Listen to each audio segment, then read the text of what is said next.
Nous sommes en 2034. La situation sur la Terre est catastrophique. La couche d'ozone a été complètement détruite par les gaz carboniques des voitures, l'industrie chimique et le push-push en cacane. Résultat, la Terre se meurt sous les rayons du Soleil. Il faut donc trouver une nouvelle planète où déménager 6 milliards de Tata. La Fédération planétaire se tourne vers la première puissance mondiale, le Canada. C'est le savoir-faire canadien qui permet l'envoi le 28 octobre 2034 du vaisseau spatial Romano-Fafard qui quitte la Terre vers les confins de l'univers. Là où la main de l'homme n'a jamais mis le pied.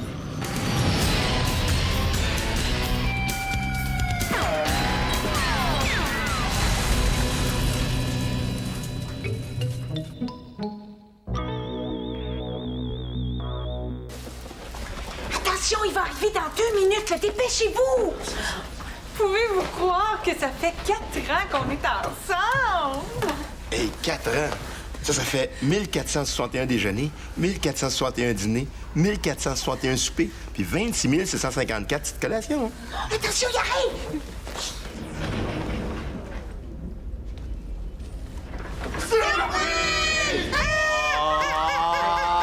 Vous n'auriez pas dû! Oh. Mais quelle belle idée!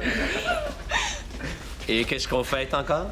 Ça fait 4 ans aujourd'hui que la mission a été lancée. 4 ans déjà? 4 ans? Oui, oui. Qui aurait cru que ça durerait aussi longtemps? Ouais, vous m'enlevez l'eau de la bouche. Vous m'enlevez les mots de la langue. Vous comprenez ce que je veux dire? Hey, 4 ans sans voir la Terre. Je me demande ce qu'ils font présentement. Oui, bien. Ils souffrent. Voilà ce qu'ils font présentement. Ils souffrent. Ils espèrent. Et ils nous attendent. Et nous, on fête ça. OK. Malaise. Mais là, voyons, ça doit pas être si pire que ça. Pas si pire que ça. Quand nous sommes partis à cause de l'effet de serre, on venait d'ouvrir un Club Med à cette île. Imaginez-vous 4 ans plus tard? Voilà, nous avons lancé une sonde vers 2 étoiles hier matin. Occupez-vous de savoir où elle en est. Bob, nous approchons des 2 étoiles. Vous devriez déjà être à votre poste. Flavien et Pétroliam, préparez une autre sonde au cas où on aurait perdu la première. Valence, venez avec moi au centre de santé me faire un petit massage. Je suis soudainement très tendu. Allez-y, tout le monde, exécution. Mais là, capitaine, vous oubliez un petit quelque chose, là. Tout le monde a passé beaucoup de temps à préparer tout ça. Nous, on avait prévu fêter, danser. Ben, whoopidou, puis tiki-tiki-tac. Bon, c'est fait. Au travail.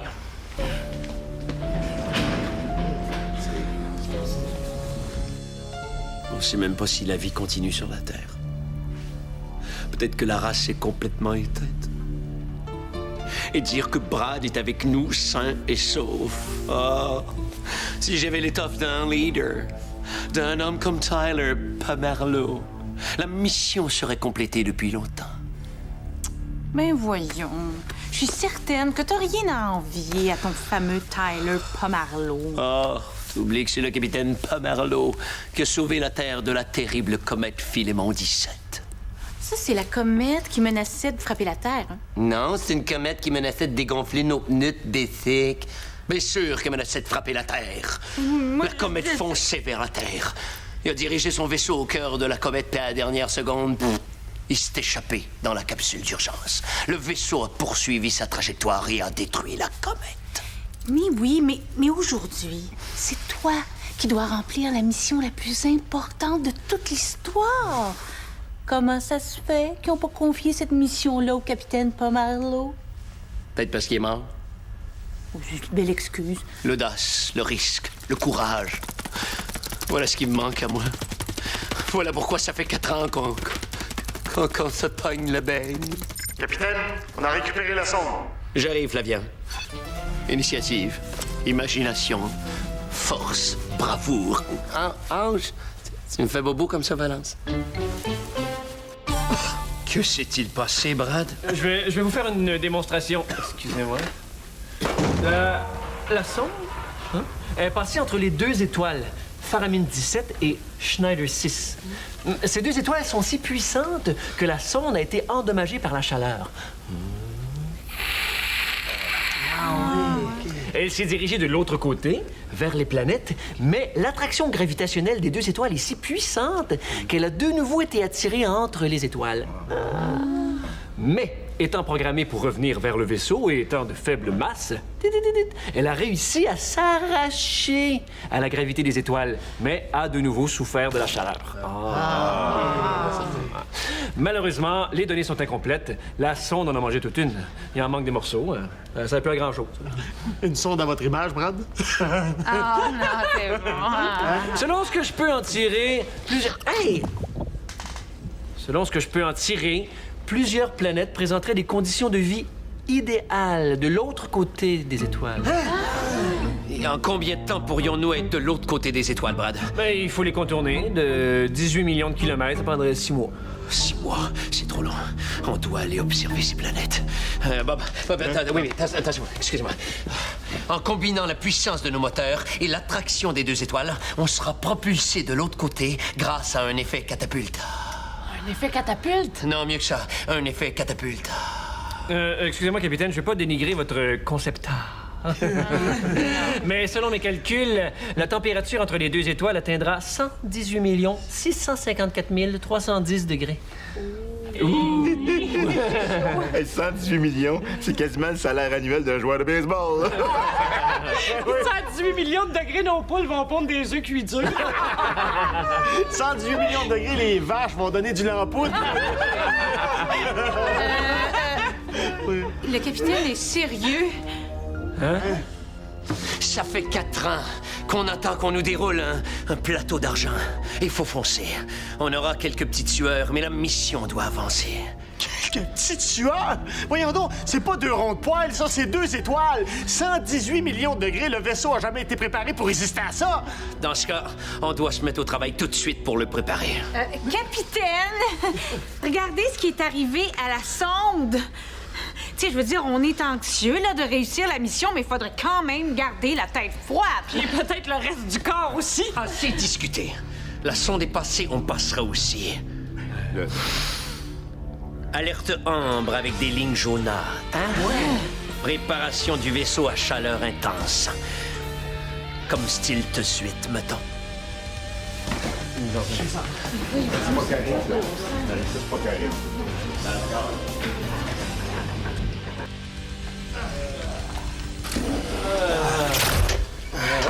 C'est la première fois que j'étends de la crème solaire au rouleau. J'espère que ça va protéger le vaisseau. Oh oui, fais-toi-en pas. Il y a de la 120. Là, ça sent le coconut partout dans le vaisseau. Faites attention, on en a en dessous des pieds. C'est super glissant. Bob, pourriez-vous faire mon dos, s'il vous plaît? Brad, la lotion, c'est pour le vaisseau, vous avez entendu le capitaine? Allez-vous vraiment écouter le capitaine, espèce de nigo? Il veut nous conduire tout droit vers la mort. Et la mort, c'est souffrant, surtout quand ça fait mal. Le capitaine sait ce qu'il fait. Quand il dit qu'on y va, OK? Flavien a dit que le capitaine a dit qu'on y allait. Oui, mais il nous conduit tout droit vers l'enfer. Cette opération Catapulta, c'est de la pure folie. Aussitôt que le capitaine a le dos tourné, clac, on détourne le vaisseau. Mais on peut pas faire ça. Mais on peut pas faire ça. Mais oui, on peut, on est plus que lui. Il faut arrêter les capitaines. Bob, pensez-y. 118 millions de degrés. On va sortir du Romano Fafard en spray. C'est vrai, ça, Flavien. J'ai mangé un gallon de pâte à biscuits pour déjeuner. Si ça se met à cuire, je vais exploser. Je pensais jamais dire ça de ma vie. Mais je pense que Brad aurait... Qu'est-ce que vous alliez dire? Je pense que Brad a raison. Oubliez ça, Brad. On suit le capitaine, OK? OK. Vous voulez suivre le capitaine? C'est correct. C'est votre choix. J'ai pas besoin de vous autres pour le tasser. À votre place, je remettrai vos casques parce que vous allez faire le reste du voyage dehors.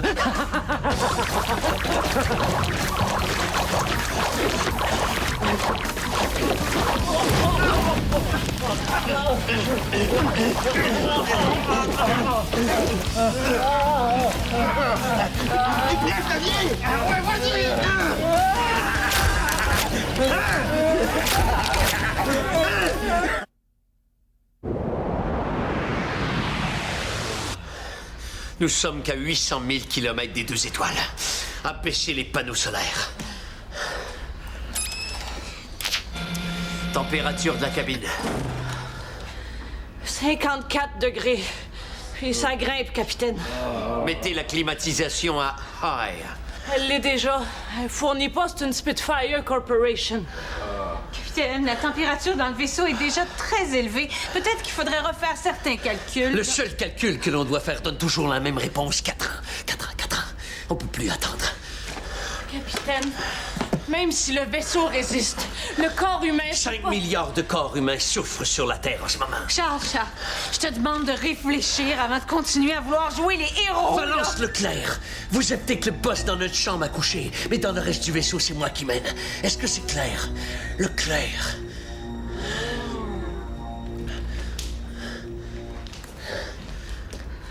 On y va. Bob, à mon signal. 3, 2, 1, go!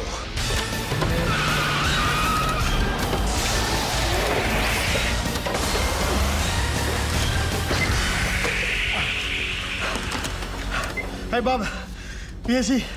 J'ai quelque chose pour toi.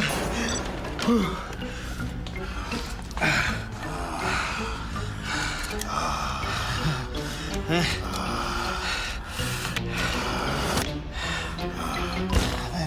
Capitaine, on devrait au moins se protéger la peau. Oui, bonne idée. Suivez-moi tout le monde. Tout le monde, torse nu.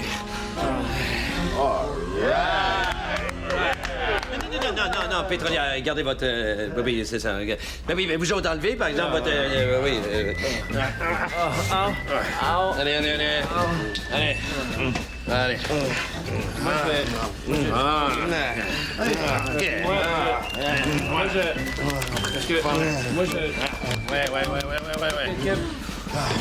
Merci, Pétrolière. Capitaine, la température arrête pas de grimper. C'est un tantinet inconfortable, je sais. Mais nous passerons entre les étoiles d'ici 2 heures. Le vaisseau passera. Nous, c'est une autre histoire. Capitaine, la température de la cabine est à 72 degrés. Oh, j'ai le cou chaud. Pétrolière, vite. J'ai perdu 2 livres puis j'ai de la misère à manger. Ouvre ta bouche. Oh, c'est rien, c'est juste tes plombages qui ont fondu. Bob, vous voyez bien que le capitaine veut nous tuer. Il faut l'arrêter. Balance, Flavien, il faut arrêter ce massacre.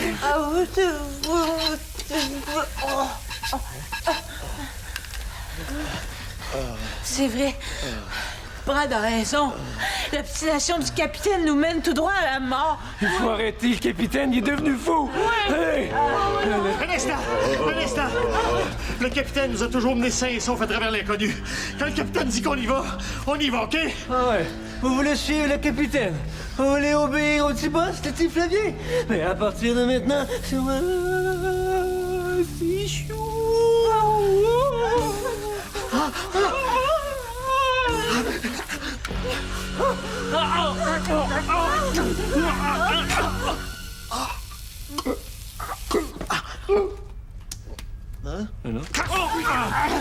Attention à tout l'équipage. Incendie dans la salle de commandement.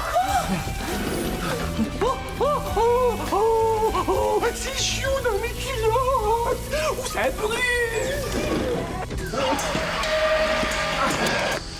Bob, reprenez votre poste. Nous approchons des étoiles.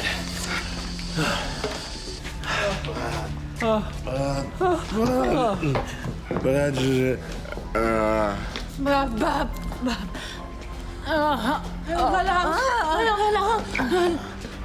Pétrolière! Capitaine!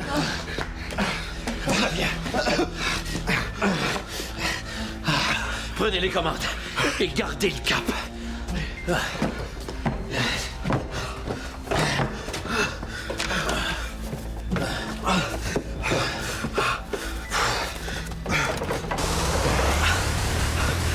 Capitaine, les membres d'équipage en peuvent plus.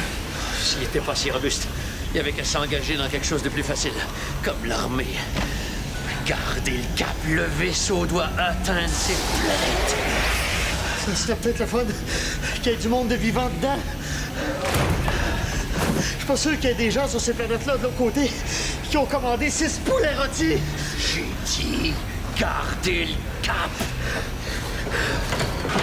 Non, capitaine.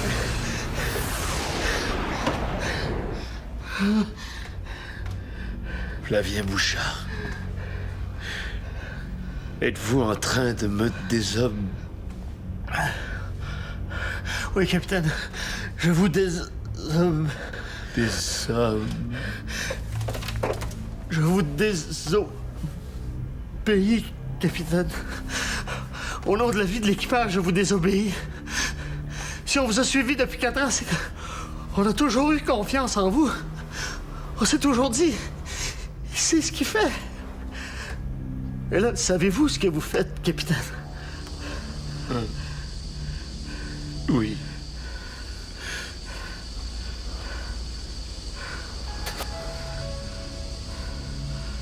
Un peu. Vous êtes en train de tous nous tuer. Mais la mission, Flavien. 4 ans. Le capitaine Pomerleau abandonnerait jamais pour si peu.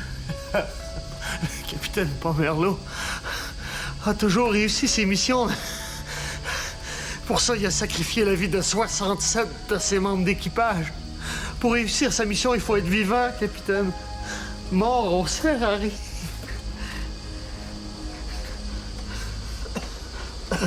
Demi-tour.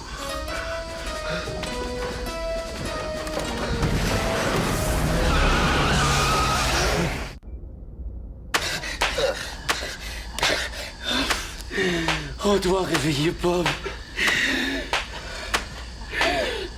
Il n'y a pas besoin de réveiller Brad, Flavien. C'est juste pour le fun.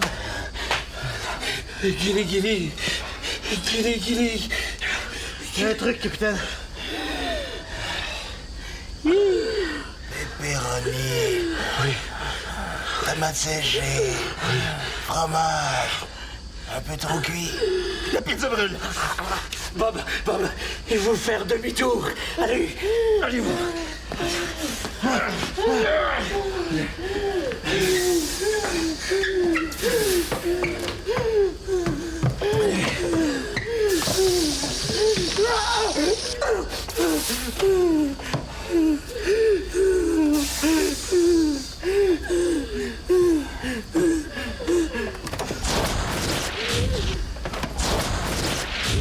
Impossible, capitaine.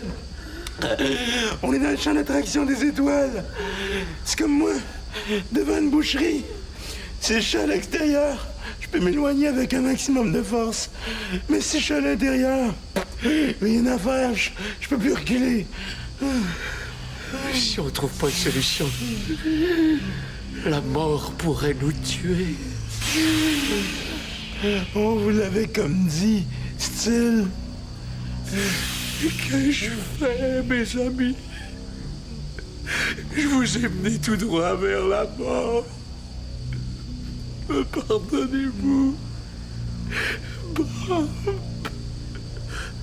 Flavien.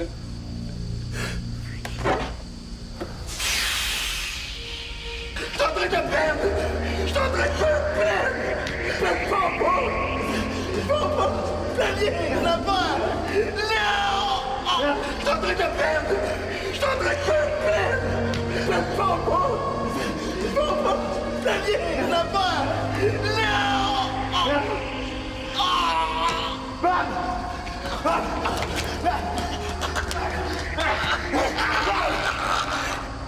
Capitaine! Capitaine! Capitaine! Merci. Oh oui. Il faut trouver une solution. Flavien, vous êtes un génie. C'est exagéré, capitaine. C'est quand même pas moi qui ai inventé ça, faire du vent. La fonte. On va mettre le vaisseau en vrille ultra rapide. En dressant d'un coup, on créera un effet de fronde et on échappera au champ d'attraction des 2 étoiles. Oui. N'est-ce pas, Bob? Bon, pesez sur le champignon.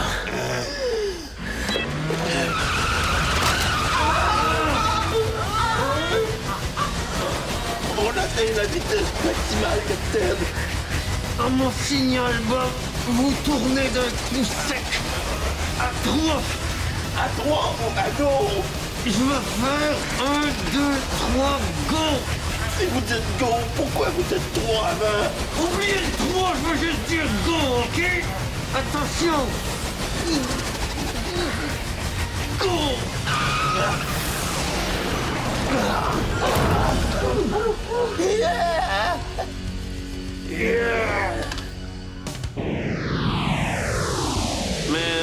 Mes amis, aujourd'hui, vous êtes allés par-delà du courage. Ensemble, nous sommes allés là où l'héroïsme caresse la folie.